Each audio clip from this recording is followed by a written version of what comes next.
So let's now return to our entire aggregate expenditure function and see what that equilibrium would look like in equation form.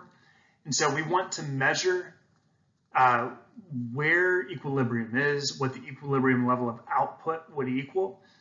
And we know that equilibrium is going to be where the expenditure curve crosses the 45-degree line, which means that the horizontal axis, which is measuring output, is going to equal the vertical axis, which is measuring expenditure. So when we do this, we're going to set our horizontal axis, our output y, as measuring our expenditure, which is consisting of consumption, investment, and government spending. And by using the previous equation for consumption, we know that consumption is in part autonomous, survival consumption. We have our marginal propensity to consume, and now we're setting YD is going to be equal to the portion of your income which is not taxed, so 1 minus T multiplied by Y. And so that's going to be our disposable income. So if the tax rate is 30%, then we get to consume 70%. We can either consume or save 70% of our income. And so we're going to add that or multiply that by our marginal propensity to consume, and then add that to investment and government spending. Then rearranging with algebra is going to give us this equation where we have all of our autonomous independent variables on the right-hand side, and then we can divide so that we can isolate y, so that if we want to measure or predict our equilibrium economy size, we know that's going to equal all of our autonomous independent variables multiplied by this multiplier. And that's why it's called the multiplier model. And so in the next slide, I'm going to expand this whole screen. So I'm going to get rid of my bold, shiny head and have a whole screen full of equations and math. And I know that's not always a winning trade-off, but on the next screen, we're going to see how precisely we go from this equation down here and how we derive the multiplier. Okay, so we start off by modeling our equilibrium such that production is going to equal our consumption function, so C naught plus the marginal propensity to consume, multiplied by our disposable income, which is the percent of the money that we earn that is not taxed, multiplied by the money that we earn, plus I plus G. So now we want to have all terms with Y be on one side of the equation. So we're going to subtract C1 minus T Y from both sides of the equation. And we're going to be left with y minus c1 minus t y, and these terms are going to cancel out. We're going to subtract that away. So on the right-hand side of the equation, we're going to have c naught plus I plus g. And we can now start combining the like terms on the left-hand side of the equation. So we can factor out a y. And when we do that, y divided by y is 1. And then on this side, the y cancels out. So we have c1 minus t. And then on the right-hand side, we haven't changed anything. It's still c naught plus I plus g. And then we just want to isolate that y. So we're going to divide both sides by the term next to the y, which is 1 minus c, 1 minus t.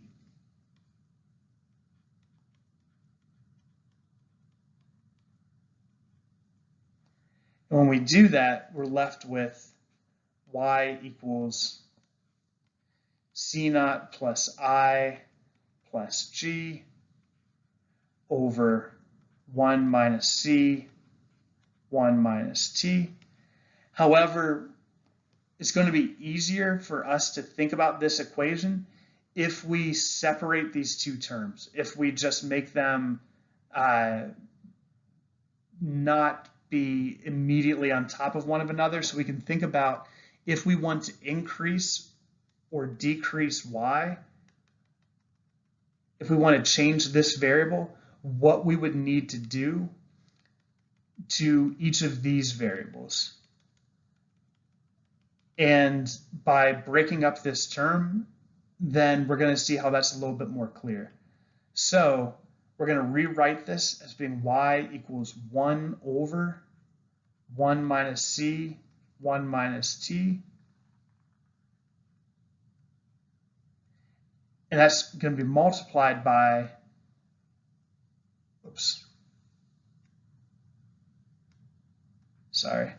c naught plus I plus G. And here you go. So if we want to understand what the impact of a little bit more government spending would be, then we would need to multiply it by this term over here to see what the total impact on y would be. And that's why, as I'll discuss on the next slide, we call this the multiplier. So what does this mean? This means that output is then the product of autonomous spending and the multiplier. And empirically, meaning that, with data, this is often going to be around 2. That just based on the values which we think are common for marginal propensity to consume and the tax rate, that this is going to work out to be roughly 2. And so this provides an idea of how much real income rises with a rise in autonomous spending. And so intuitively, if output is going to equal C plus I plus G, then as C plus I plus G rises, then so does Y, which causes C to rise more, then leading to more growth in Y. So since C is part of Y, and as Y grows, C grows, then C increases Y, a little bit more coming back, and you can see where this is going. So this is our simultaneous model that we're going to solve in class. So we know that when the aggregate expenditure curve crosses the 45-degree line, then our output is equal to our expenditure. But what happens at other points along, if we have an economy that is represented by other points along our aggregate expenditure curve? Then we are out of equilibrium because we're not crossing the 45-degree line. And we know that either like at point H, we are going to have less spending than we have aggregate output. That output's going to be greater than expenditure, and at this point to the left of the equilibrium, we can see that there's going to be more spending than there is aggregate output. Whoops, sorry, I circled the wrong point there. So neither of these points are going to be stable.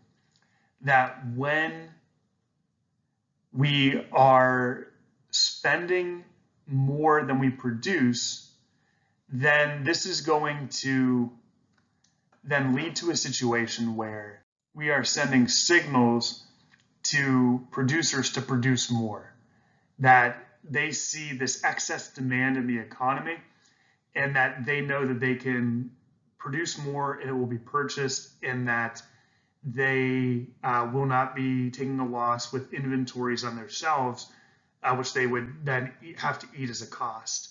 The same story applies for points along this aggregate expenditure curve, which are to the right of equilibrium, where our output is going to be greater than expenditure. Their firms are taking a loss on their expenditure, and so they're going to reduce their output. They're going to produce less because they know there's not enough demand in the economy to consume everything that they're making.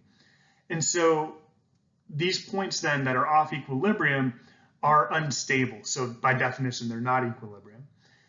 The question then arises, what happens not when we move along the aggregate expenditure curve, but when we shift the whole curve?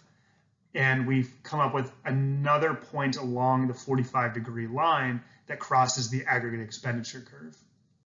So to illustrate this point, we want to introduce a new concept, which is that of potential GDP. And so we're going to come up with a variety of different ways to represent potential GDP. And these will be more clear when we learn the aggregate supply, aggregate demand model. For now, we want to think of it as being the long run aggregate supply, which that'll be more clear when we think of the aggregate supply, aggregate demand model. Also call it potential GDP, so PGDP. This is also the full employment.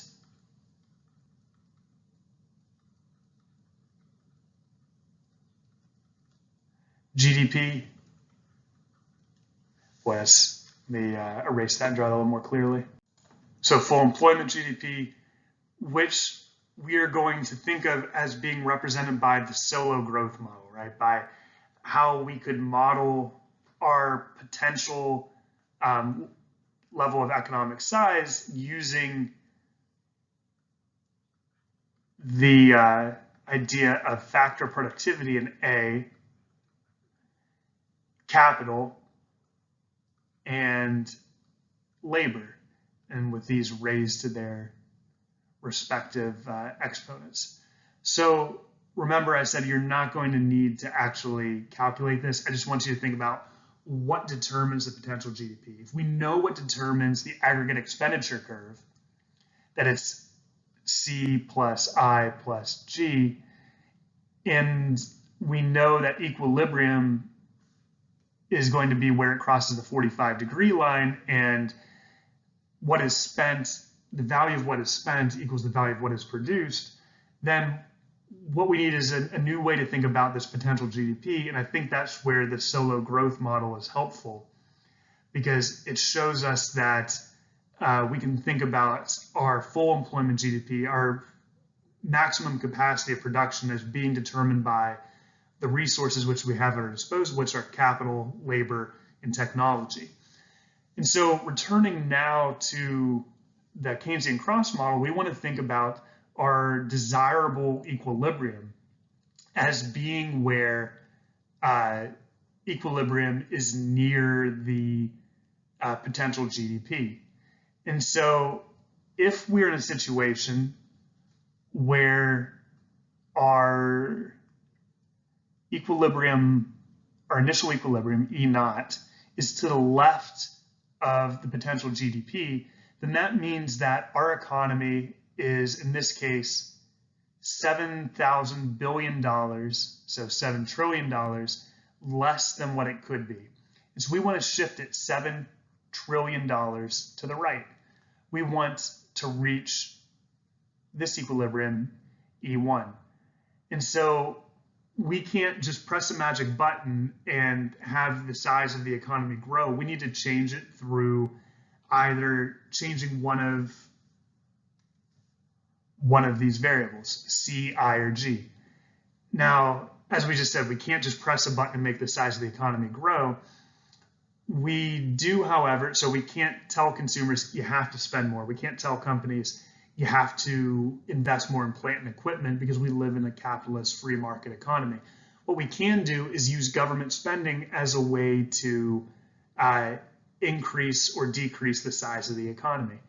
And so if we increase government spending by this much,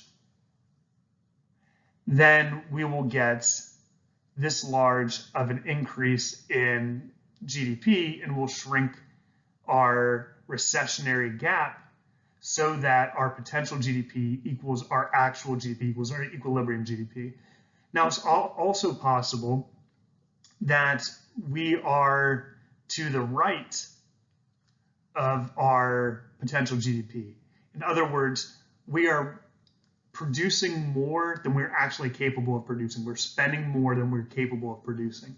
And so we want to shrink the size of our economy so that we don't suffer inflation. Remember, when inflation is unexpected and when it's asymmetric, it can be really problematic. And so we want to shrink the size of our GDP by, let's say, $1,000 billion there, so by $1 trillion. So to do that, we would then want to shrink government spending by the size of that small downward purple triangle to increase or to decrease the size of our economy by that larger purple triangle that's pointing leftward. And so we're going to look at this a little more nuanced. We're going to go over a lab problem using Microsoft Excel to better calculate this. But in general, this is the intuition. And this is how we can wind up in a recession that is permanent and long lasting. Remember, equilibrium means stable, and that we're at a point there where the value of what is produced equals the value of what is bought.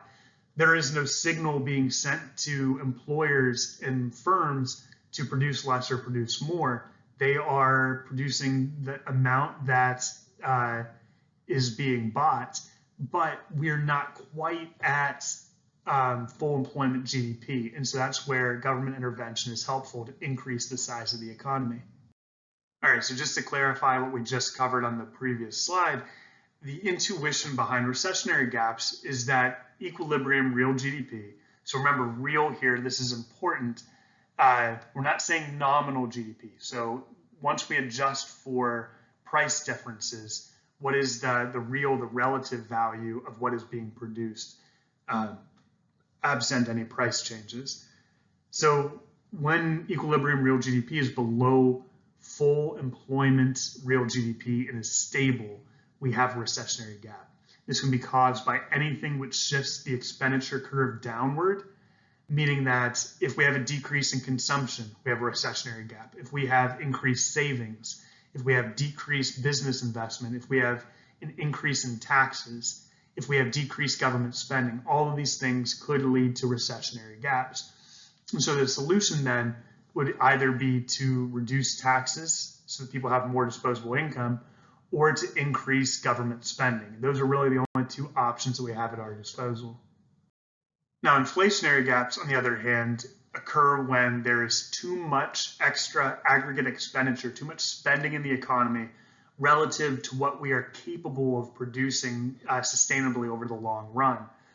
And so this can be caused by anything which shifts the expenditure curve upward, meaning that it's going to be the reverse direction of the same components that cause recessionary gaps. So if there's a decrease in savings, if there's an increase in business investment, if there's an increase in government spending. And so we can try to decrease inflation to achieve more price stability, either then by increasing taxes or by reducing government spending. Once again, those are going to be the options which are available to us. So given this framework, if there are possible solutions to get out of these stable, possibly long-lasting, and undesirable equilibriums, the question becomes a matter of degree. In other words, how much of an injection of government spending or decrease in taxes is needed to solve a recessionary gap? And so importantly here, you should have noticed when we were looking at those two gaps graphically, that the size of the horizontal arrow wasn't the same size as the vertical arrow. That if we want to increase GDP by $1 trillion, we don't just increase government spending by $1 trillion because we have a multiplier. And so we want to think about the difference between horizontal shifts and vertical shifts. And I'm going to make this a little bit more clear on the next slide, as well as expanding our conception of the multiplier and how that circulates money through the economy. Basically, that one person's spending becomes another person's income. But to do that, I'm once again going to expand the screen and get my shiny bald head off of it so that there's more room for the graph and for the equations. Otherwise, yeah, that's what we'll cover. So the really interesting thing about designing the appropriate level of government interaction needed to close either a recessionary or inflationary gap is that the value of the change in the policy is not going to be equal to the value of the size of the gap. In fact, it's going to be less, and that is because of the multiplier. So if we say that this is our aggregate expenditure not, and this is our potential GDP, PGDP, and this is our recessionary gap, which is $1 trillion, then the size of the government spending increase that we need to close this gap, let's call this difference here delta G. So triangle G, triangle there is just a delta. Triangle equals delta, and that just means change. So the change in government spending is going to equal $1 trillion divided by the multiplier. And so if you remember from a few slides back, our multiplier is just 1 over 1 minus C, 1 minus T. And for the ease of solving this problem, let's just assume, we'll just say, assume the marginal propensity to consume, the percent of each additional dollar that we earn that we're going to spend is 0.8, and the tax rate, the percent of each additional dollar that we earn that goes to the government, is going to be 0.2. So our multiplier is then 1 over 1 minus 0.8 over 1 minus, or multiplied by 1 minus 0.2. And so we have 1 over 1 minus 0.8 multiplied by 0.8 is 1 over 1 minus 0.64. Should probably put equal signs all here. It's going to be 1 over 0.36, and that's going to equal 2.77. And so if we want to know, go back up here, if we want to know what the size of our change of government spending should be, so delta G is going to equal $1 trillion divided by 2.77, then delta G is just going to be 1 divided by 2.77, which is going to be 0.36, meaning that the amount of government spending, the amount of new government spending needed to close that recessionary gap would be $0.36 trillion. So this math isn't especially complicated. You just need to keep in mind the use of the multiplier to close a horizontal recessionary or inflationary gap, and to know which direction, whether we should increase government spending to close a recessionary gap or decrease government spending to close an inflationary gap. And the reason for why this works is the example that we were saying earlier, which is that one person's income, one person's spending is another person's income. So in this graph here, if we think about $100 being injected into the economy, let's say that $100 goes to me, then of that $100, I'm going to save a certain amount of it. I'm going to get taxed on a certain amount of it, and maybe there is just $53 left over. And so with that $53 that I'm not being taxed on and I'm not saving, then I'm going to spend that. And that means that it's going to somebody else. and they're going to have $53 that they are now going to need to pay taxes on, and they're going to save some of it. But let's say that they then have $37 left. And so with that $37, they're going to spend it. That goes to somebody else. They pay taxes, they save. And so it becomes a smaller amount, but it gets multiplied out. And so that's the reason why we need less of a stimulus than the size of the gap which we're trying to close. So that's it for this part of the lecture, but now we're going to move on to a lab which is going to require you to use Excel as well as another practice problem, and then we'll discuss the ASAD, aggregate supply, aggregate demand model, as an alternative to the Keynesian cross model in the second half of class.